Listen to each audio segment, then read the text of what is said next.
everybody. Good morning. Good morning. Now I have my assistant on board. She is going to be taking down any questions that come up that were not already asked, and putting them in a Google Doc so that I can follow along on those notes. So if you see me kind of looking, just know I'm here with you 100%. I've blocked this time out for you guys.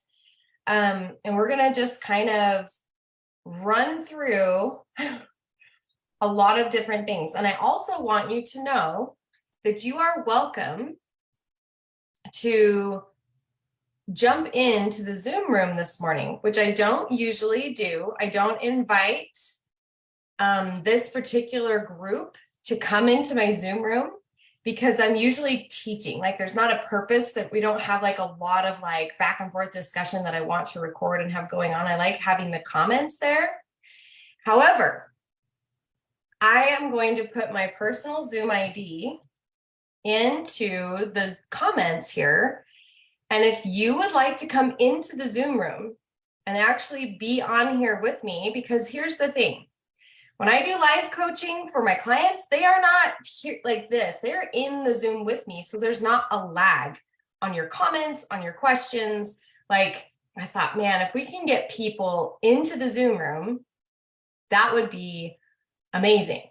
So if you would like to come into the Zoom room for this call, that would be amazing. And I see that one of my current clients, Jenny Level, has entered the Zoom room, but I don't know, she has an appointment later today. So we'll see if she's here for this coaching call, or it's fine if she's here for both. But Jenny, if you can hear me, that's where we're at. So I see that Stephanie is here. I see Amy's here. I see you guys can come in and be in the Zoom room the whole time. I just saw your question, Amy. See, there's like a lag. Like Nikki's here, Siri's here, Stephanie. Like you guys come into the Zoom room if you would like. If you're like, no, I don't want to be on there, that's fine. But if you want to come into the Zoom room for this group class, especially if you have a question, I would love, love, love to have you in here. And if you are just don't want to, that's fine. Just realize there's a lag. And so when it comes to your questions, just know that if there's lag time and comments coming on, and again, we have these people in the document, but I specified that you had to be on live to get your question answered on live because I want to prioritize those that are here on live. And if you just couldn't make it and you're watching this recording and you're like, dang it, then just know that you can always message me and we can have a conversation. So if you want to come into the Zoom room, please do. The Zoom link is in the comments. And I'm going to be moving over to the document that has some questions. Heather, I don't think you got Stephanie's question in there. Stephanie, did you put a question in the document or not document on the post? She put one on like one of the other posts. I think, if I remember right.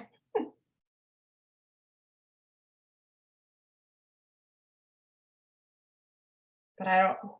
I'm going to go in and just look really quick. I just want to make sure we have them all that was posted. I love that you guys are coming into the Zoom room. This is exciting. Oh, it's number 3, she says. I just messed whose name it was. Perfect. I got it. Okay. Thank you. Thank you, Heather. Okay. So just know that I've got a document open. I've got you guys here on Zoom. And I'm also going to have the chat box here on Zoom open so that I can see notes there. I'm going to move this Facebook screen over here. So if anybody else pops on, again, please come into the Zoom room today. I know this is like exciting to come into the Zoom room with me. And it's a little bit different too. So here we go. We're going to start. I don't see Sierra live, so I'm not going to cover her question right now. I don't see. Okay, so Catherine or Sierra, if you're on live, you need to comment and let us know that you're here. The best thing would be for you to come into the Zoom room. But if you're on live, Catherine or Sierra, please let us know you're here. Otherwise, I am skipping down to Stephanie. And this is, if you didn't know, this is a free coaching session. If you have a question, if you have something that you're like, man, I would love perspective. I would love a little clarity. I've been doing this a long time. I really think I'm going to be able to give you something useful, okay? And like I said, my assistant Heather is going to be watching the chat. She's watching the document. She's here to make sure that everybody gets their coaching that is here live. So Stephanie says, how do I make time for my business and my own learning and progression?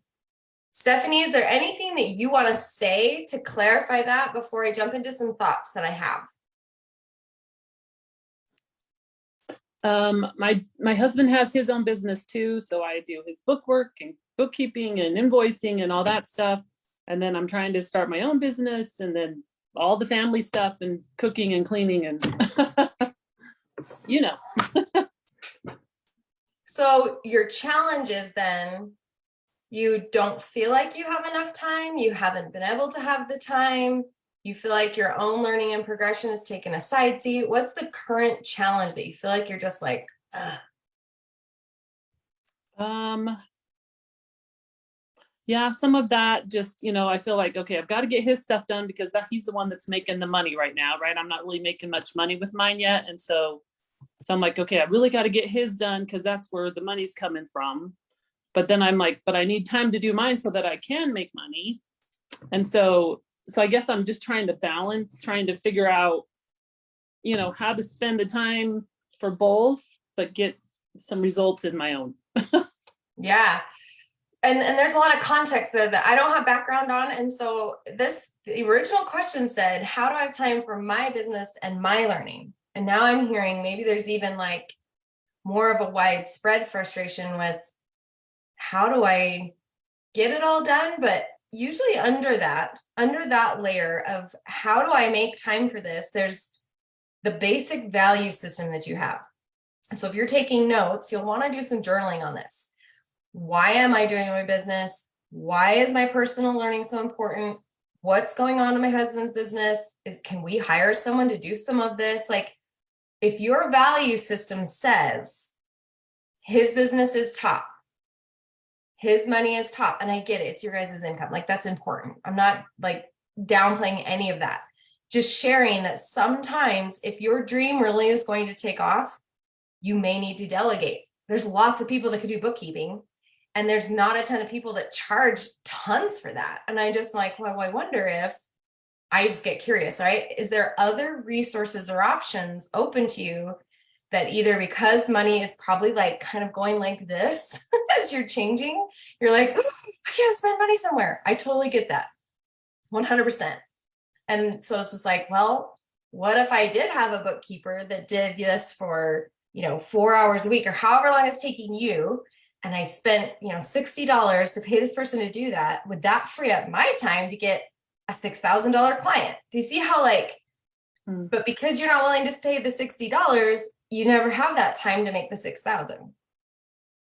There's always going to be that little risk involved in this kind of growth. There's always going to be that moment where you kind of go, I don't know if I can do that when it comes to being a business owner, having kids, balancing the house, supporting a husband that has his career.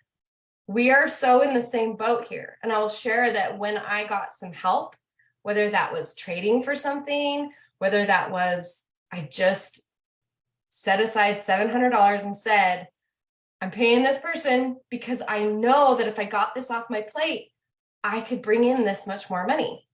And it would be a lot more money than $700. Do you know what I mean? Like there has to be, we call it the law of the pendulum, the yin and the yang, whatever you want to say. Stuff always has to swing one way before it can swing the other way.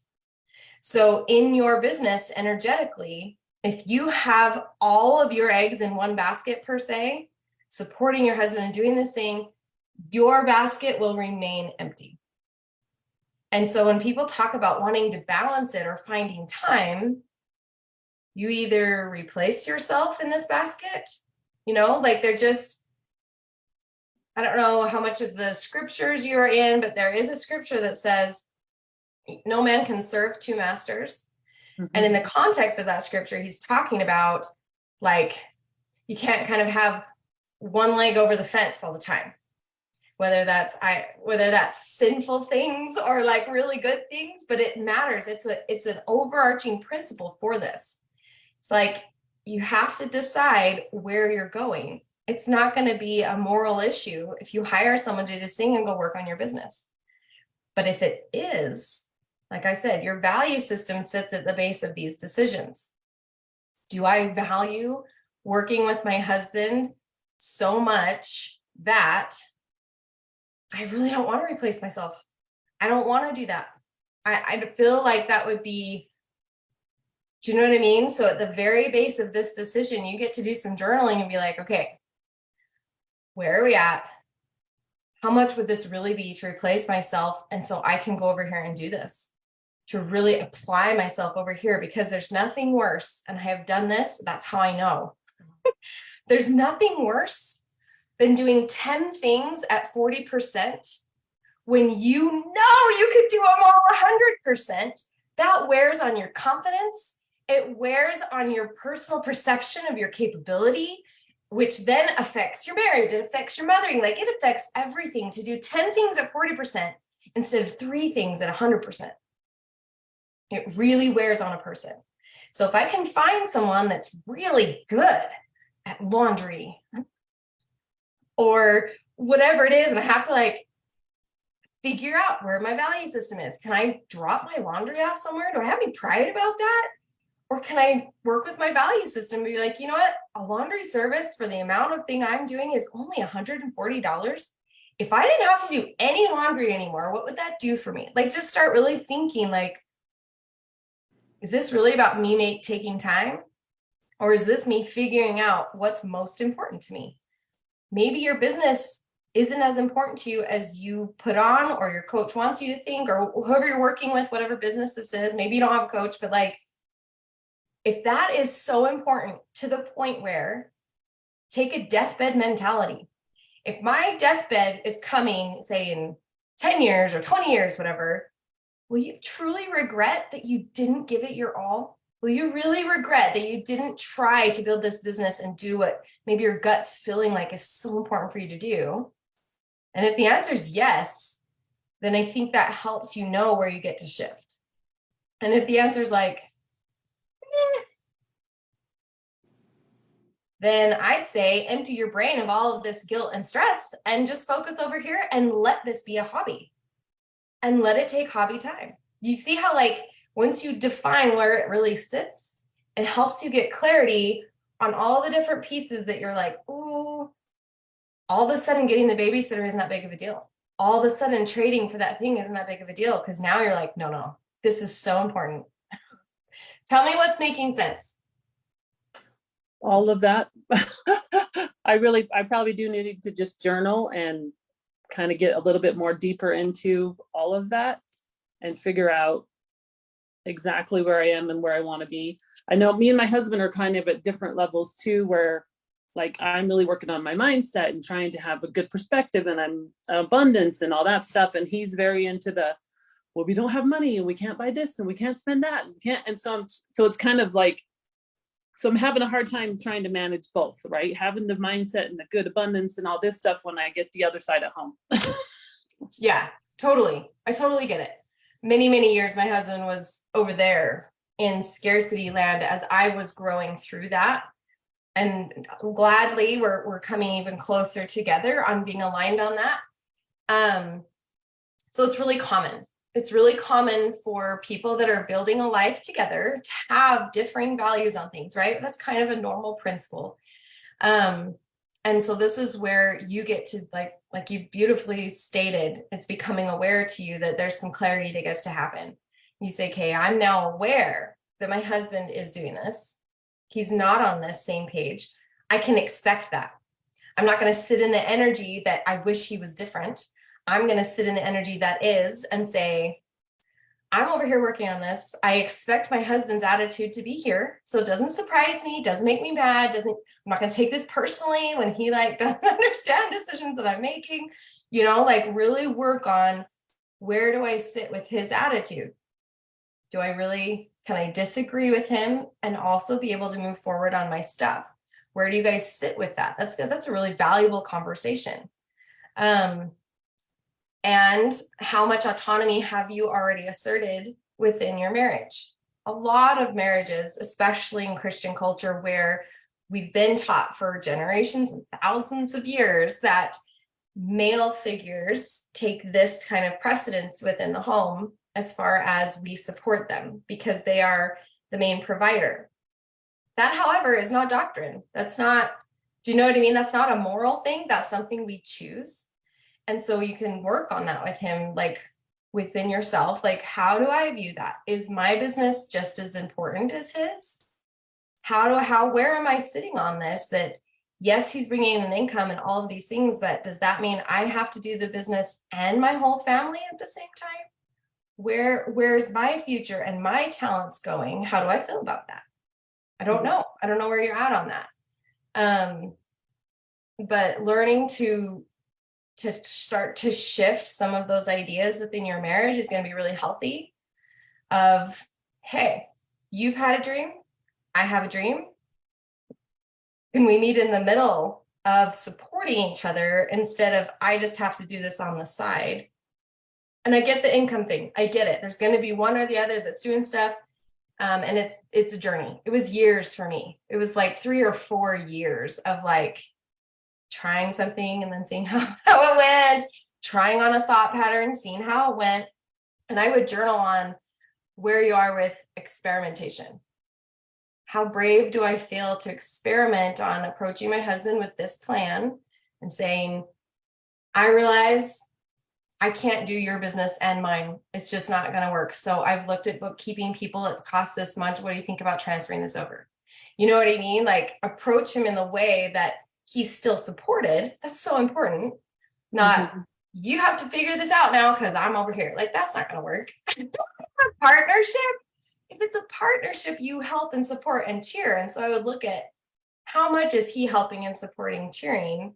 Am I kind of keeping this in the closet? Have I been clear with him how important this is? I don't know. There's so much there, but I feel like you've got a really good starting point on just journaling on kind of where that base value system sits right now, to be able to at least start journaling. And you can ask any of my clients, or like once you journal, something will come out of your pen and you'll be like, whoa, is that what I really think? Is that what's really going on? And that will give you direction on, do I need to get a book about this? Am I possibly emotionally enmeshed with my husband? Do I need to like look at interdependence instead of dependence? Can I learn more about that? What that looks like? Maybe it was never modeled to you. I don't know. But journaling is going to give you a point of reference. Okay. I'm excited for you. This is like the cusp of so many great things. Cool. You're welcome. Okay. I still don't see Sierra or Catherine. I think both of them are also in different time zones. I don't know if you guys are in the same time zone, but sometimes time zones get people off. That's okay. They'll message me. We'll make it right. Okay. Amy is on live. And so I'm going to move to her question. Now, Amy, I'm going to share my screen. I know that you have done a lot of mindset work. And so I know that you're going to know probably where I'm going to start as soon as I show you. I have highlighted your question.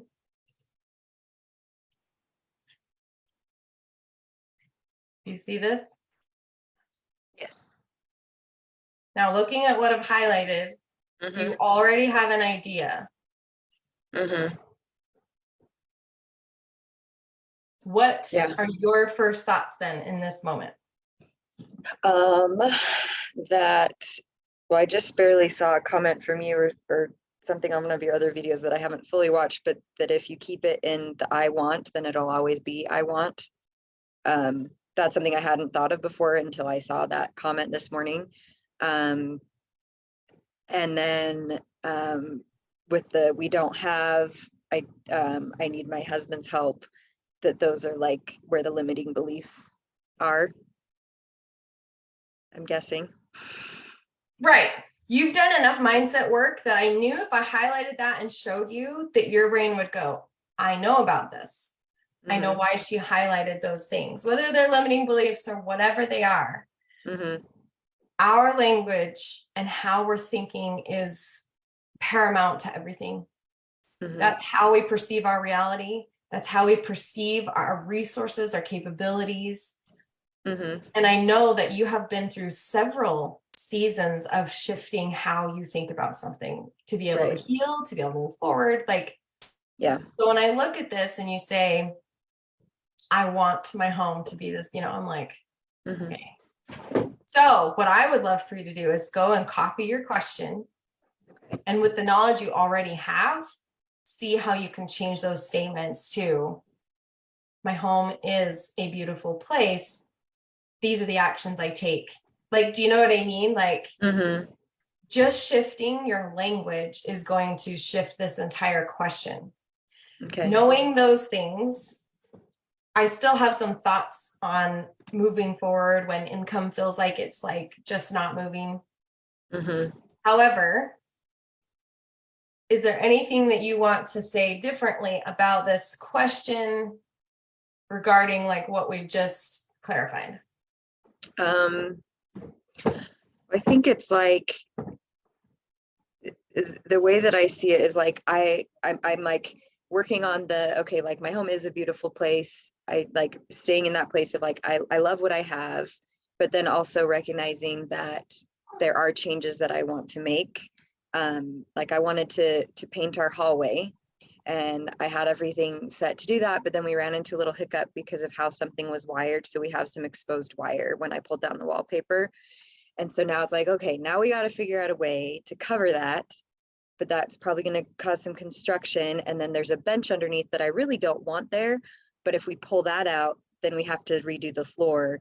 And like, it just becomes this domino effect where I'm like, there's not income there currently to pay for any of that additional work that's going to happen. So I feel like I can't start on any of these projects. I'm like, if I had it my way, I'd just start tearing stuff up and painting stuff.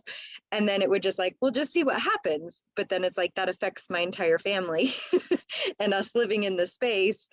And I don't know. So I think it's just trying to be considerate of the other people that live in my home and not just tearing things apart and making things happen, but also wanting things to be different. And also, like our kitchens, I'd love to have our cabinets be different, but that can cost thousands of dollars. And there's other priorities that my husband and I have talked about for our family financially right now.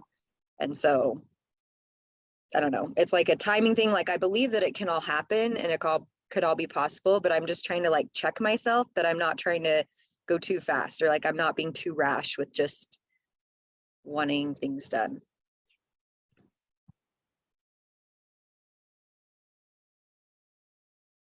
And that I don't get myself into more, no, you're good. And that I don't like create more problems for myself because I don't know what I'm doing from a home project perspective. And then I like mess something up and it ends up costing more or causing more problems. Yeah. But I'm also open to learning through the process. Like, I think it's kind of fun. So.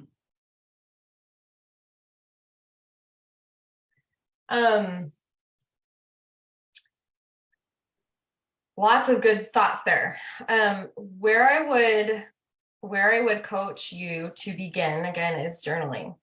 Okay. Journaling is a place where we come and get things out. The second most So there's 3 things that are really, really effective. And this is everybody that's taking notes, take this in. When you're trying to change something and you can't figure out, we have to begin usually with journaling, because there's a connection with our brain and our hand that the truth somehow comes out when we try to simplify it into a sentence, when it's been a feeling or an experience, and we try to simplify it into words. Words will always kind of like lay out the base, the very base, what's happening. There might be deeper feelings and emotions that we can't put words to, but it's a great starting place. Journaling is just so great. And talk therapy is next, I would say, on number 2. That's coaching, that's listening to a podcast, like someone's talking with you. We're putting words out of our mouth into the world. Talking something out is so powerful. Talk it out. Even if you talk it to yourself, turn on your voice recorder and like, just let it go. I'm feeling this and I feel that, and then listen back to yourself. You'll pick out golden nuggets of your language, things that you're like, whoa, that was like, I'm like, whoa, like you will get a lot of insight just doing talk therapy with yourself, especially if you've been on this journey for a while and you're aware of certain phrases, words, language, different things you can pick out yourself that you're like, holy cow. Third is visualization. Once you get some clarity, visualizing yourself puts out energy, like literal energy vibes of what your clear intention is. And those energy vibes start working for you, however clear that intention is, for good, bad, negative, positive, whatever. There's studies that are done that say like an Olympic runner can be hooked up to electrodes and he sits in a chair and they tell him to visualize himself running his race. They have like a fake gunshot that goes off and he runs this 800 meters, say, in his mind. But the amount of caloric burn and the amount of his muscles firing is the same, if not more. They calculated this one Olympic runner that he's running faster in his mind than he actually is.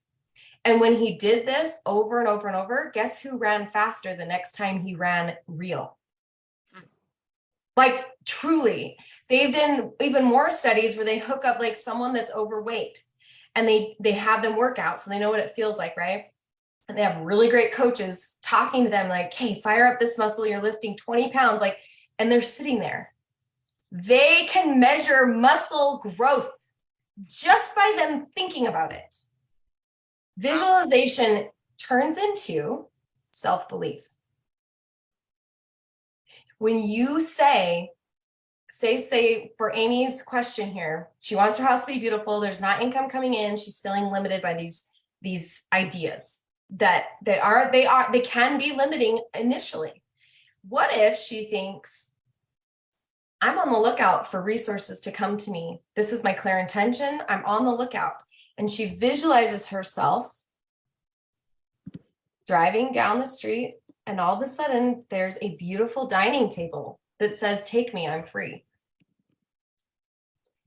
Really visualizing energetically that there is a family that's redoing their house and they're putting a beautiful table on the curb and you are going to go find it. Like, I know that sounds, when I first thought of these ideas, I was like, that is so weird. But when I experimented on it and just said, well, what if this lady's right? Is it really going to like ruin my life if I try this out? Like for reals?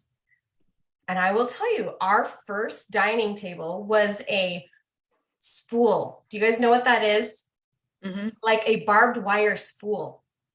Those big wooden spools. It was just sitting out in a field, and my husband and I rolled it into our apartment, and I put a tablecloth on it. Like, okay. And then we got going. We moved out of that apartment. I'm like, I'm not going to keep this. I'm throwing it away. And we moved into this more beautiful apartment. We got a better job. And I'm like, I really want a dining table. We sat on the floor. But I visualized there is a dining table out there for me that's going to be either $20 or less or something.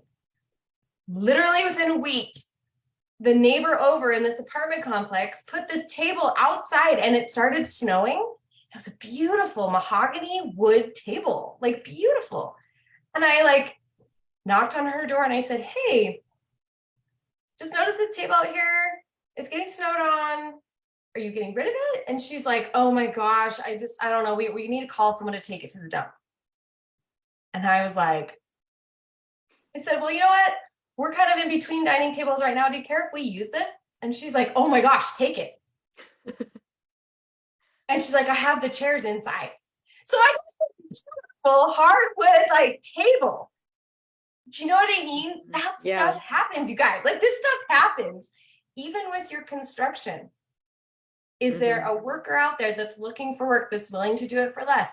Or you've stated that it's going to affect your family if you don't get this done. Is it affecting your family to leave it? Like, how is it already affecting your family for you to have all of this dissonance within you? So sometimes, like for our, we got new carpet in the house, right? I realized that the carpet was like really bothering me personally. It's just like, man, I live in this house every day, have all these kids here every day. I want my home to be where they bring their friends home. This is a place where I want this. And I was like, okay, with house levels rising and we own our home, I took out a home equity line of credit and recarpeted my whole house. Now, while I have income coming in and I knew that it wasn't going to be financially a burden that way, it also was the smart thing to do, to use my own equity to do this thing because they're like super low interest and the payment per month was like $42 for whatever I was doing. And I was like, okay, do I let the bank carry this with my own equity to have brand new carpet through my house when it was like 16 years old of all the kids potty training? You know the thing, like I'm just like, so when you say I don't want to go into debt, I understand that. However, I have experienced where if I go smart about it, I'm like, okay, how can I make this affordable? A $42 payment a month on a 3% HELOC was like a no-brainer versus 10 years of living with this. Like, what's the emotional cost of like, if there's another resource? Now, I don't know if that's available to you. I'm sharing context because sometimes we get so believing these limitations, right? You've actually visualized, we don't have money. I can't do this without my husband. You say that how often to where that becomes the thing you think about. And so it becomes your reality over and over and over. That's how it works. That is just how the power of the mind is. We won't make decisions that don't make sense. Right. So we get to change where we're thinking to do this. So I would love a journaling exercise that says, you know what? All of these things I put in Robin's question. What's the emotional cost? What's really the cost here? If you like feel like you can't even move through your house, you come in and you're immediately in a depressed state. How is that emotionally affecting the children? How's that affecting your marriage? It's kind of like, okay, if I go into debt, you know, $500 to get this beautiful wall, is there something that you could maybe go into debt on that's like reasonable, you'll be able to pay it? I don't know, just to experiment. Can I pay $500 to this contractor to come fix this exposed wire just so I can see how much that affects me emotionally? See if it might be worth taking out a $3,000 loan to figure this out. I don't know. There's been a lot of different things in my life where I have done that, where I'm like, is there like a little leap of faith? Is there just a little risk I could take to just see how this affects me? And there's been ones that I've done that I'm like, you know what? It's not there. I feel no emotional release about this. I don't feel, but then that's data, right? That I didn't have before. I no longer have to wonder. That in of itself is so valuable, like so valuable. Yeah, that's a really good idea. So shifting your languages first, go back, look at that question, copy it down, shift it, and then ask yourself, can I say things like in your brain? I would record it. I'd have a Post-it note, like I'm on the lookout for resources coming to me. This is my clear intention that my home is this way. I'm on the lookout for the resources to come to me. And think about that. Every time you walk into a thrift store, every time you walk into Hobby Lobby and there's a clearance, all of a sudden that item you really, really wanted that was $40 is $4. And you're Mhm. like, holy cow. But Right. that's if what's going on in here is the resources I need are coming to me. This is happening to me. And just like Stephanie, is there a bookkeeper that is out there looking? If you're telling yourself and visualizing this person that's trustworthy and they're going to come in and they're going to help you, like whatever it is, it's like, then trust what happens. When I made my first hire, I didn't trust. When I hired my first employee, and it was a disaster. And in the back of my mind, I had this other idea about this other person I could hire, but there was risk involved. But when I got down to it, I thought, you know what? I haven't tried her. I know that I don't know these things about her, but I know these things about her that I really love that was not good with that one. I got to try it. What's the worst that happens? And get clear with that. Mhm. Write down on a piece of paper, what is the worst scenario? What's the worst case scenario if I go into this debt, hire this bookkeeper, whatever it is? What's the worst case scenario? And really lay it out. What's interesting about that is that I've learned through doing this many times. I have my clients do it all the time. Your worst case scenario is mostly fiction because you don't really know. You don't really know that that scenario is actually possible because you've never taken this route. So keep that in mind. But what's the worst case scenario? Me and my husband were trying to make a big financial decision at one time. I mean, we were investing like 30 grand. It was not small potatoes. Maybe that's small potatoes for some of us on this call, but it wasn't for me. And it was like, man, this is going to really affect us. Like, what are we doing?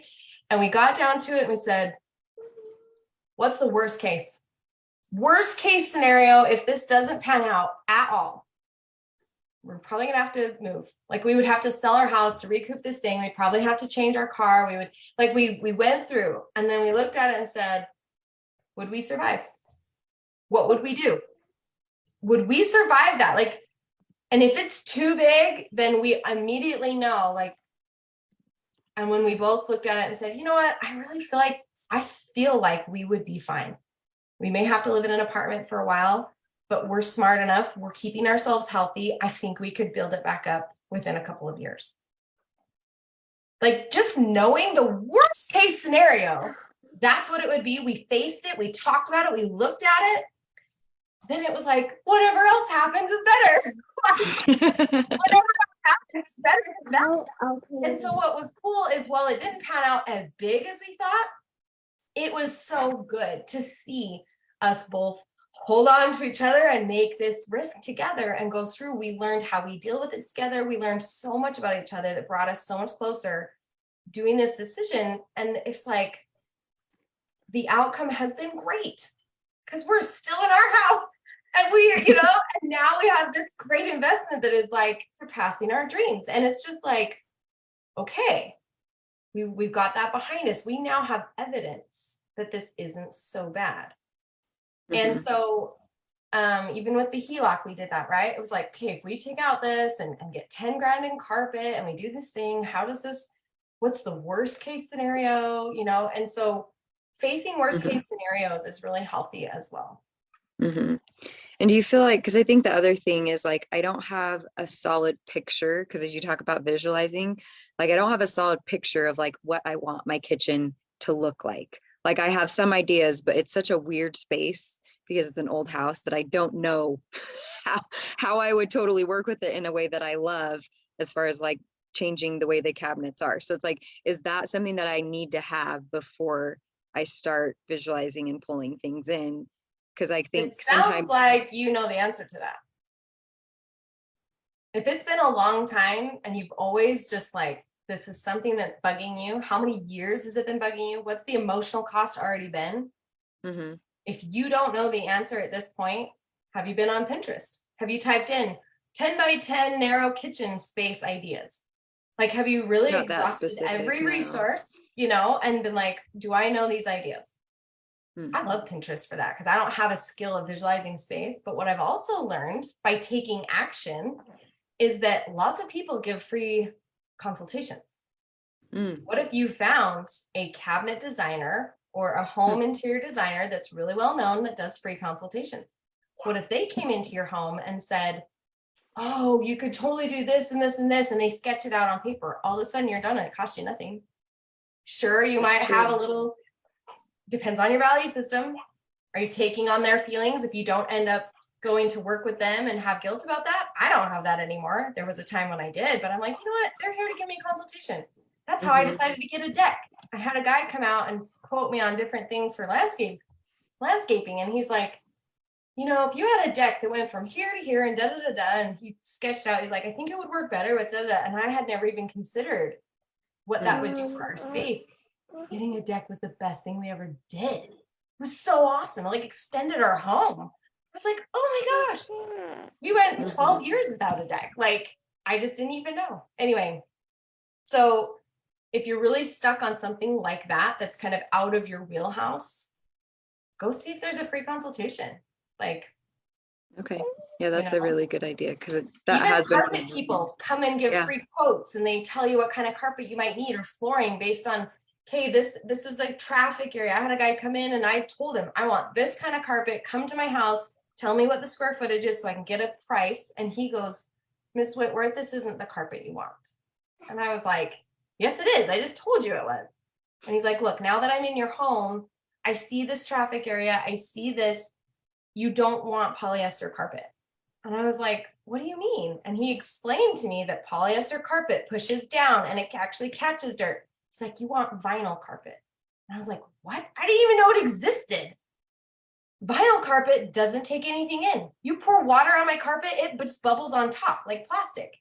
And I was like, what? Where has this been my whole life? You know, and he was right.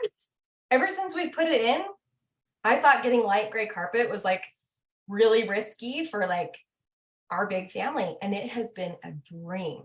It's been a dream. And I think, oh my gosh, I'm so glad he was so truthful with me. People, so there's so much, but this is those resources you believe. So when I was looking at carpet, it was like, I also was affirming that the best choice would be available to me in my price range. Lo and behold, he came in, told me what I wanted, and it was on sale. It was just awesome. But I know that a lot of that was my energetic exchange at that time. It took a couple of months for this to happen, but it did. So I hope I've given you some steps. You feel Yeah, like you got this is somewhere helpful. to go? Totally. Yes, Yeah. I love it. Thank So you. excited for you. Okay.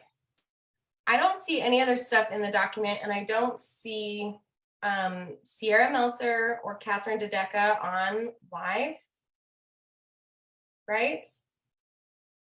I'm like refreshing the group because there's 4 people that are watching that aren't in the Zoom room, 4 to 6 people.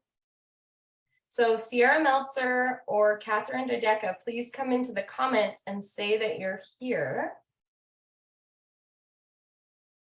Or hop into the Zoom room via the link that's in the comments.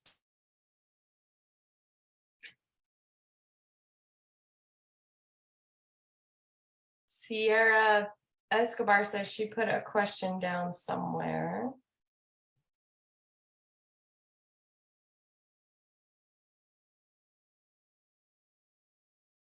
Sierra, do you want to just come off mute and share your question? Or sorry, Serena. I'm like stuck on this. I was like, it's Serena, not Sierra. And I know you for like 2 years. What's going on? So I just thought it would be interesting. I've seen your lives and I've been with you for a while and I kind of know the answer, but for you to share with the other ladies that are here, like one thing that has been that you think is unique about your program, and then one thing that has been like just amazing to watch, like almost has you in awe about the program that you have and the ladies that you have already, the women that you have already participating. Okay, so one thing I think that's unique about my program is that it's universal. The things that we teach inside the Elevated Mother experience are universal. They're not something that you like couldn't find pieces of somewhere else.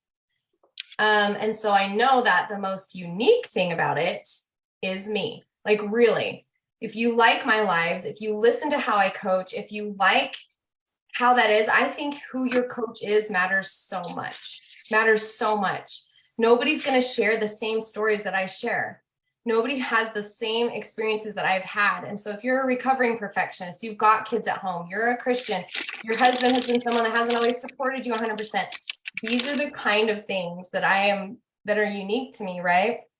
That I know I can help people through. But the principles of the program are universal. It's just, I've taken years of coaching and experience to go with my unique gift of finding patterns and going, this is a pattern. This is a pattern of growth. People have to go through this, and this, and I put it in a book instead of go read all these books. It's the same. You're going to hear it over and over and over. I took it, put it in a process. So people can you can use it with your kids. You can use it with your husband. You can use this process over and over and over and over. And the thing that has me in awe when I finally put this to print, when I finally had this together, is that I see people's lives becoming more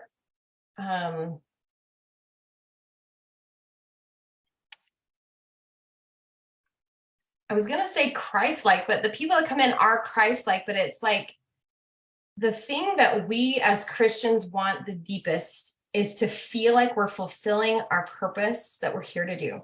Because Jesus has said, become perfect even as I am. And that translated means finish what you as an individual came here to finish.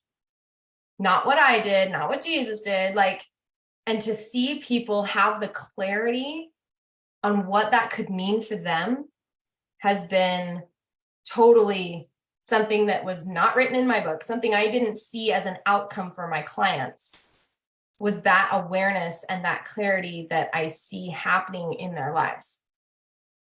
So that's probably one of the most surprising outcomes. Awesome. Thank you for sharing. You're welcome. So we still have like 10 minutes of coaching. If a thought has come up, Siri's here, Jenny's here, Heather's here. If there's something that you want, we have Sierra Heffron is in the thing. Becca Ingersoll is in Facebook. If you guys want to put a question, Nikki's here. Who came off mute? Oh, Siri, did you have a question? I just wanted to say one of the most wonderful things that I have heard today, and I know this, but just the gentle reminder of the process of journaling specific things, not just how your day was or blah, blah, blah, but taking a specific issue, problem, thought, idea, whatever, and breaking it down or clarifying or building on to it. It reminds me how phenomenal that process is and how enlightening and empowering that process is. And it's something that I have not done for a little while. And just that little reminder of, oh yeah, maybe that's why I'm struggling with that so much, because I haven't really thought it out. I haven't really just dissected it or whatever. And I just appreciate those little reminders every once in a while that just, kind of turning the light on in my little brain that kind of half dead sometimes. Absolutely. But thank you. That just enlivened my spirit today. And I really appreciate that. You're an amazing girl, and I'm so grateful that you're here for us. You're amazing as well. Get journaling and remind yourself how There amazing you go. you are. Just the other day, you guys, I journaled, and I will tell you that I go through phases. I have times where I journal a lot and times where I journal for 6, 8, 12 months. And I have to look at that time and journal about it and go, why haven't I wanted to record something? What's going on? It's actually, now I know it's a little bit of a red flag, because journaling pulls out so much truth that I realized that there's something I didn't want to see in those months. There's something I didn't want to put to words. And Right. and it's really important to know that, because whatever I put down in words, guys, it doesn't mean it's going to last forever. You might have a house fire and lose all your stuff. It's for you today. I'm just sharing that when I journaled just this last weekend, I journaled about me and my husband going on this trip to Arizona.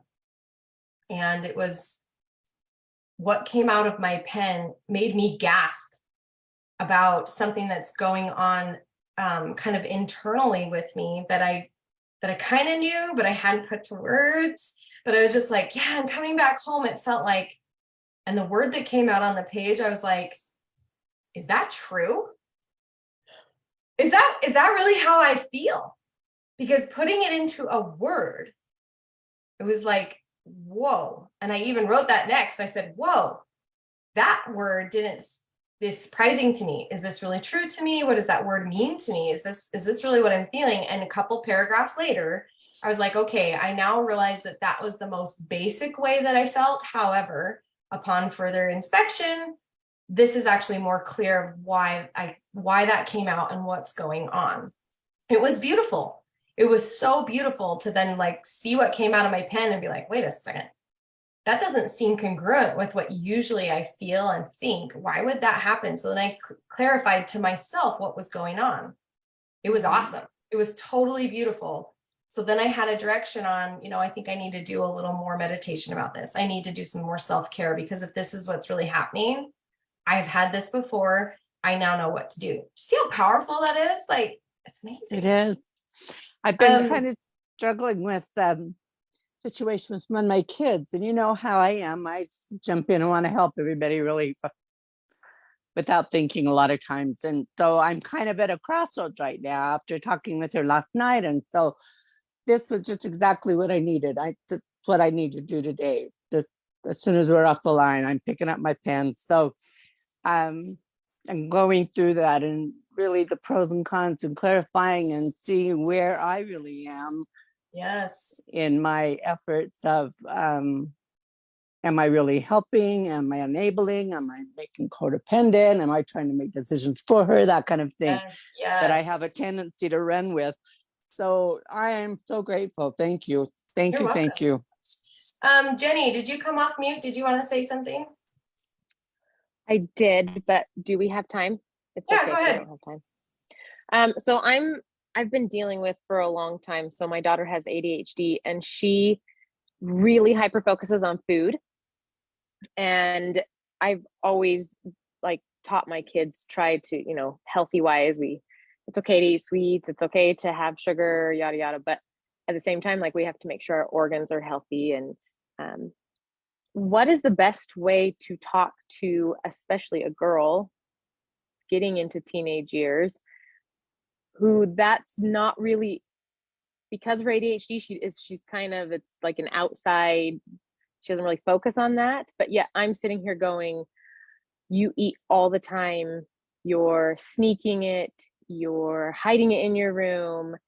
And I want to talk to her without affecting her self-esteem, without her having to focus on her body and be like, well, you think I'm fat, which I don't at all.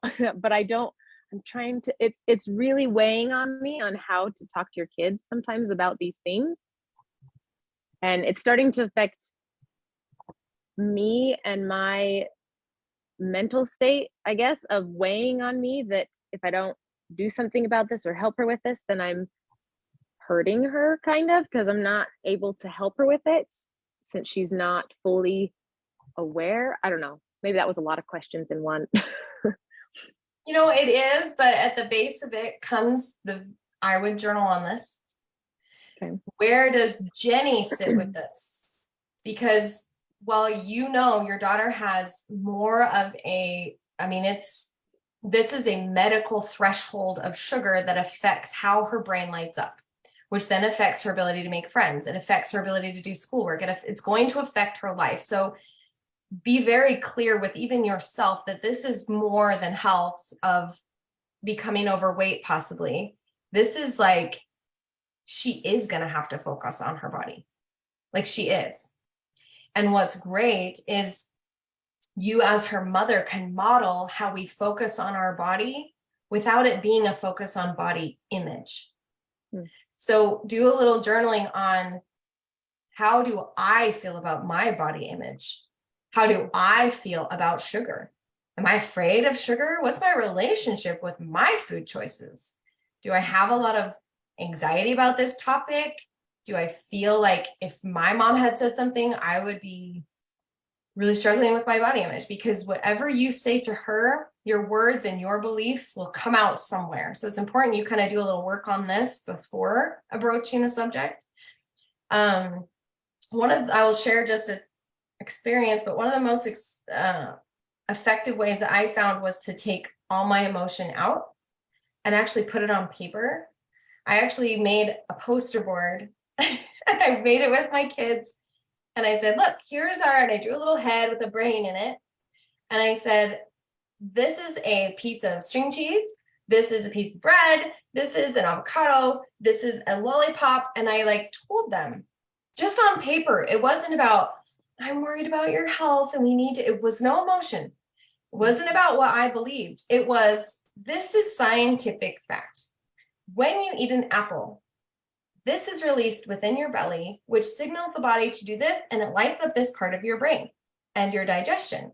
This is what this does. When you eat a lollipop, especially if it has red 40 in it, I help them see that there's little pathways in our brain that can get clogged with heavy metals and foreign substances.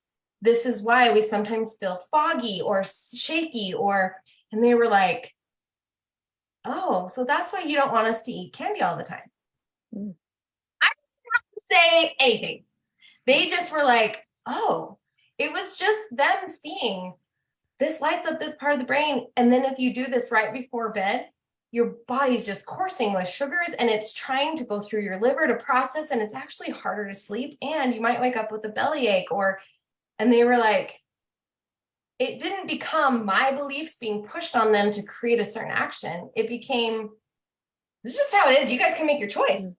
Mm-hmm. But now you see, they could clearly see that I was saying these things out of, I just know this. I'm trying to serve you. I love you. It wasn't about, you have to not be fat it was just So first I would journal, figure out where you are so that where your belief systems are will come out pure.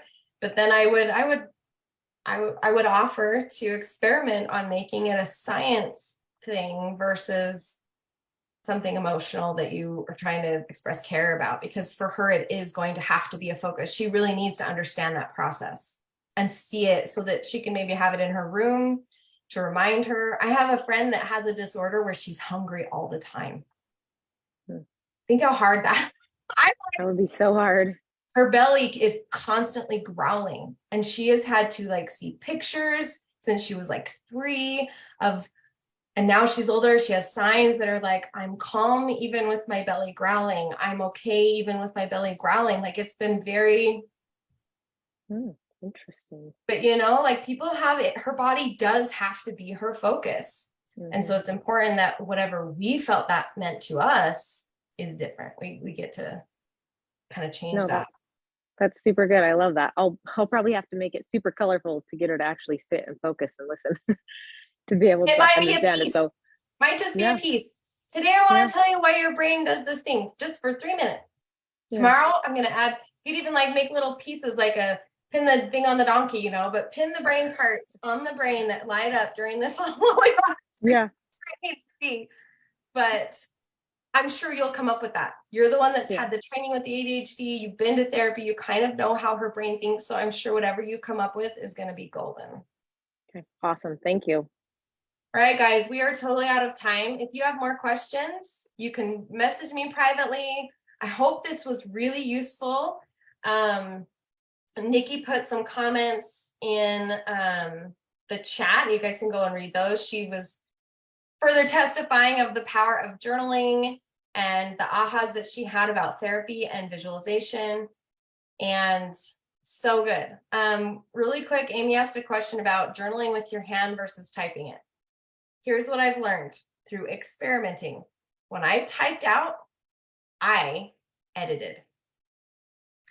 And I will tell you that if you try to type stuff, even like a Facebook post, and you edit it a lot, there's something going on with how stuff's coming out. So I would encourage you to handwrite these types of things as often as possible. If you're just taking notes or whatever, that's great. But the hand-brain connection is a real proven thing when you write out words. You're writing out these little characters that mean something. It does matter. So you can do both. I know people that do both. And I know that they've said both are valuable. So maybe experiment off and on. So have an awesome Friday, you guys. Have the best weekend ever, and we'll see you later. Stay in the group. We're going to have an awesome class next week. And we'll see you later.